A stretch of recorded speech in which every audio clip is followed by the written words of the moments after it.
Pintu teater 1 telah dibuka.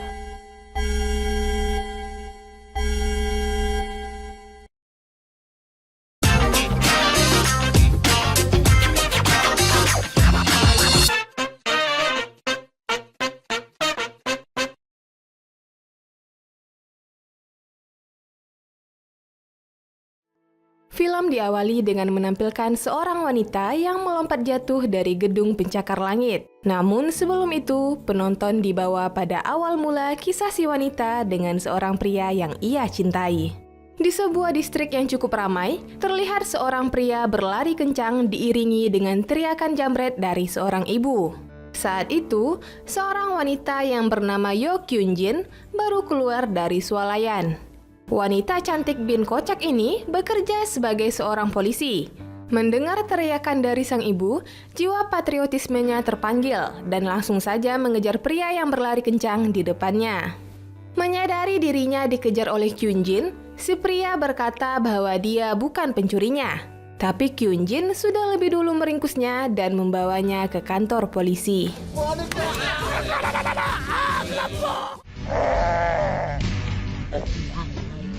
Sampai di sana, Kyun Jin berlagak bahwa dia bisa menangkap penjahat di hari liburnya. Sementara si pria ngotot bahwa dia bukanlah pencuri. Namanya Myung Woo. Dia adalah seorang guru fisika di sebuah sekolah SMA khusus wanita. Sang korban juga mengatakan bahwa bukan Myung Woo pencurinya. Tapi daripada kepalang malu, Kyun Jin tetap berspekulasi bahwa dia pencurinya. Lalu Myung Woo dengan keahliannya melukis dapat menggambarkan wajah si pencuri dengan jelas hingga dia dibebaskan. Namun saat baru saja keluar, Myung Woo menemukan tas si ibu di tumpukan sampah. Apesnya nih, Kyun Jin melihatnya lagi dan menuduhnya sebagai komplotan si pencuri. Hingga Myung Woo kembali singgah di kantor polisi. Tapi sampai di sana, sang penjahat ternyata sudah tertangkap. Kyun Jin malu, tapi dia tidak mau meminta maaf pada Myung Woo. Dia beralasan bahwa nama Myung Woo bukan maaf, hingga dia tidak perlu mengatakan kata tersebut. Beberapa hari kemudian, Myung Woo mendaftarkan dirinya sebagai sukarelawan patroli di wilayahnya. Namun, Myung Woo terlambat karena para sukarelawan sudah berangkat dengan rekannya masing-masing. Agar tak berkecil hati, polisi mengatakan bahwa dia masih bisa berpatroli dan sebentar lagi partnernya akan datang. Tak disangka, partnernya adalah Kyun Jin. Mereka mulai berpatroli. Saat itu, Kyun Jin melihat geng anak SMA yang merokok dan berkata tidak sopan tentang Kyun Jin. Kyun Jin menyuruh salah seorang anak SMA memungut puntung rokok yang ia buang sembarangan. Tapi, Kyun Jin malah ditantangnya untuk berkelahi. Myung Woo sudah melarang Kyun Jin untuk meladeni anak berandalan tersebut. Tapi Kyun Jin tak gentar. Dalam beberapa serangan, geng anak SMA itu langsung bertekuk lutut padanya. Baru saja menyelesaikan satu kasus patroli, Myung Woo sudah dibuat deg-degan lagi karena Kyun Jin melihat dua orang pria di sebuah gang gelap. Kyun Jin berkata bahwa pria di sebelah kiri adalah pengedar. Paham dengan maksud Kyun Jin, Myung Woo mencoba kabur. Tapi Kyun Jin memborgol tangan mereka satu sama lain agar bisa menangkap bandar narkoba bersama-sama. Mereka mulai membuntuti si bandar. Walau begitu, Myung Woo seperti teraniaya karena Kyun Jin sangat cepat hingga membuat borgol di tangannya tertarik sakit.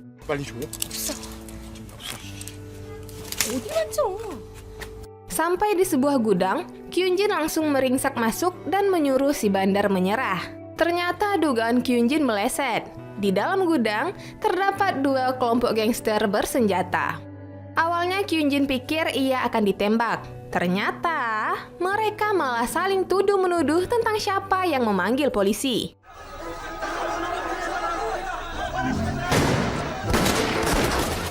Akhirnya terjadi baku tembak dan tersisalah satu ketua gangster. Saat akan menangkap, ternyata polisi telah mengepung tempat ini.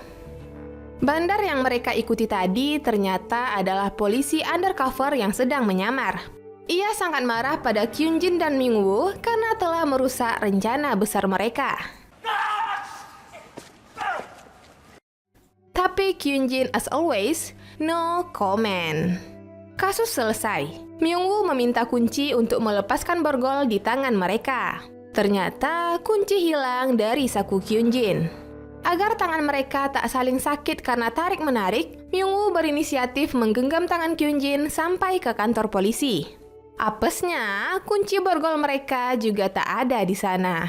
Akhirnya malam itu mereka terpaksa tidur bersama dengan tangan yang terborgol. Lucunya saat pagi hari, Kyunjin terbangun dalam keadaan setengah sadar. Ia dengan santai melepas borgol di tangannya untuk menggaruk tengkuknya, lalu memasangnya lagi tanpa dia sadari.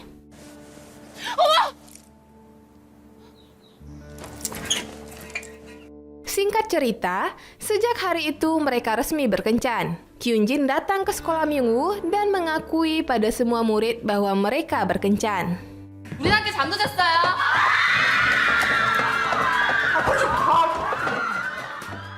Saat Myungwoo ke rumah Kyunjin, ia mengetahui bahwa ternyata Kyunjin adalah anak kembar. Kyunjin bercerita bahwa saudaranya telah meninggal karena sebuah insiden kecelakaan saat bertukar peran dengan dirinya. Malam selanjutnya, Myungwoo menelpon Kyunjin yang sedang berdinas mengejar komplotan penculik. Myungwoo mengetahui keberadaan Kyunjin saat ini. Ia segera mengejar ke tempat yang dimaksud. Penculik terlihat. Myungwoo berencana menyelamatkan si korban. Konyolnya nih, dia malah terjepit di sebuah dinding sempit hingga dia tidak bisa bergerak. Penculiknya juga sepertinya amatiran deh. Ia ikut masuk ke dalam dinding sempit dan alhasil ikut terjepit bersama Myungwoo.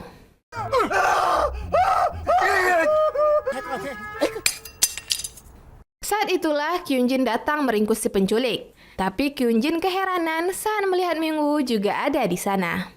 Beberapa hari kemudian, Myungwoo dan Kyunjin liburan bersama ke sebuah desa di kaki bukit. Myungwoo sangat suka menikmati semilir angin. Ia bahkan berujar pada Kyunjin, jika dirinya mati nanti dan Kyunjin merasakan angin, itu adalah dirinya. 난 죽으면 다시 바람이 될 거야. Malam harinya mereka menginap di rumah seorang nenek. Di sana Kyunjin menceritakan sebuah legenda tentang arti menautkan jari kelingking. Myungwoo pun bertanya apakah Kyunjin akan seperti putri dalam legenda tersebut, yang akan ikut mati demi bersama pangerannya. Namun Kyunjin malah mengejek Myungwoo seolah pertanyaan itu adalah sebuah bercandaan.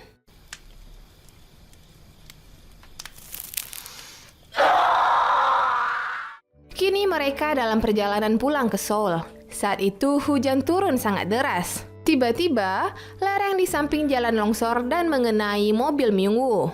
Mobil terperosok masuk ke dalam sungai. Kyunjin bersusah payah mengeluarkan Myungwoo yang tak sadarkan diri dari mobil yang semakin tenggelam. Syukurlah mereka selamat. Kyunjin mencari bantuan dan mereka berhasil menemukan mobil pasukan tentara yang baru pulang bertugas. Mereka kemudian melanjutkan hari seperti biasa. Malam itu, Myungwoo menelpon Kyunjin yang sedang bertugas. Meskipun sering menelpon di waktu yang tidak tepat, namun kali ini Myungwoo merasa suara Kyunjin agak aneh. Rupanya malam itu Kyunjin mengejar seorang residivis kejam bernama Shin Chang-soo. Kyunjin sempat diingatkan oleh rekan patrolinya untuk tidak mengambil kasus ini. Tapi Kyunjin nekat agar bisa dipromosikan naik jabatan. Shin Chang-soo memang penjahat sadis. Ia membunuh semua orang yang berada di dalam satu ruangan karaoke bersamanya.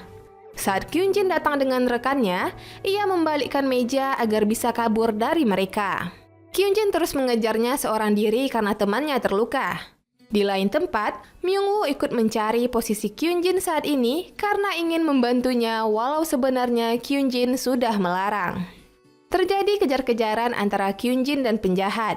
Mereka masuk ke sebuah areal kosong dan gelap. Saat itu, dua orang polisi lain juga datang untuk menangkap Chang-soo. Kedatangan mereka tak disadari oleh Kyunjin. Saat itu, baik Kyunjin dan dua polisi ini melihat Chang-soo dari dua tempat yang berbeda. Saat itu, Myungwoo datang dari sebuah gang tepat saat Chang-soo lewat di depannya. Tembakan kedua polisi mengenai dada Chang-soo, sementara tembakan Kyunjin meleset. Kyunjin terkejut melihat Myungwoo telah bersimbah darah. Ia mengira tembakannya membunuh Myungwoo. Sementara dua polisi tersebut kabur begitu saja.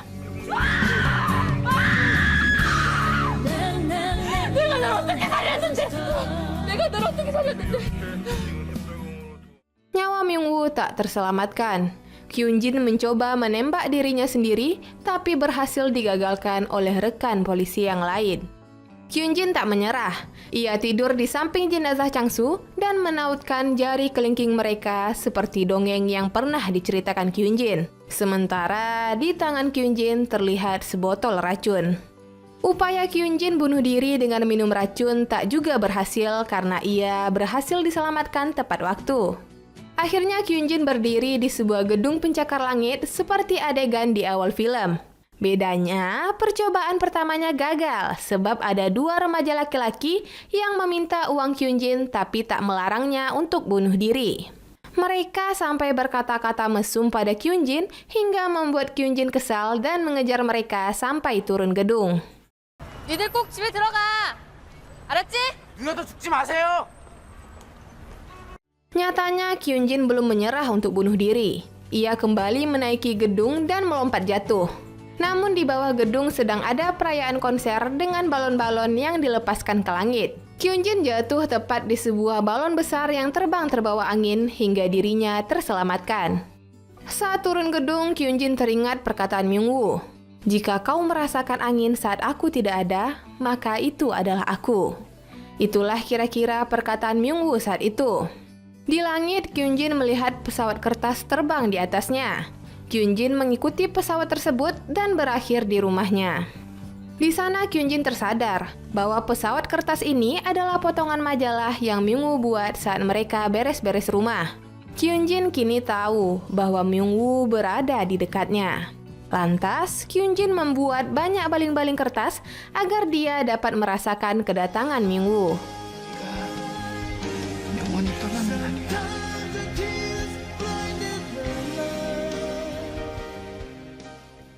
Beberapa saat kemudian, atas keberaniannya, Kyun-jin mendapat promosi untuk bekerja di kantor pusat. Ia dipasangkan dengan polisi Kim, salah satu polisi yang ada saat penembakan Myung-woo. Mereka mulai mengatasi berbagai kasus.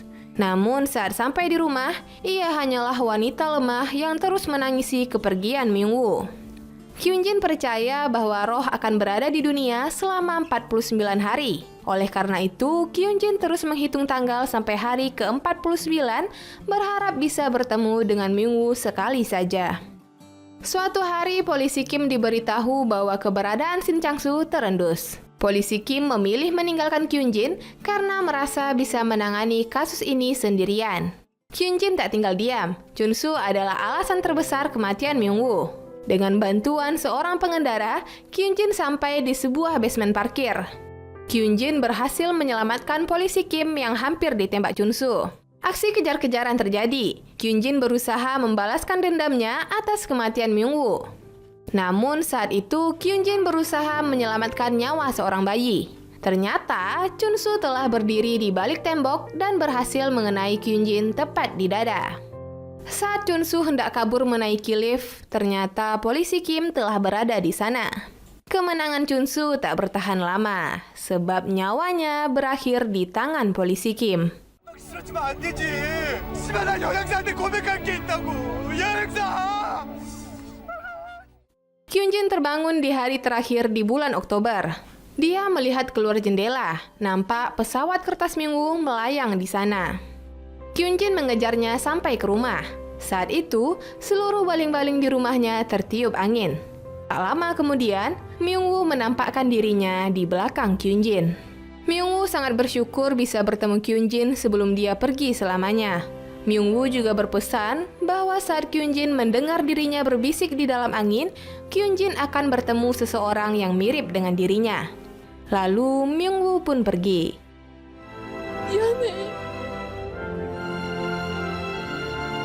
그렇게 부르지 않아도 돼.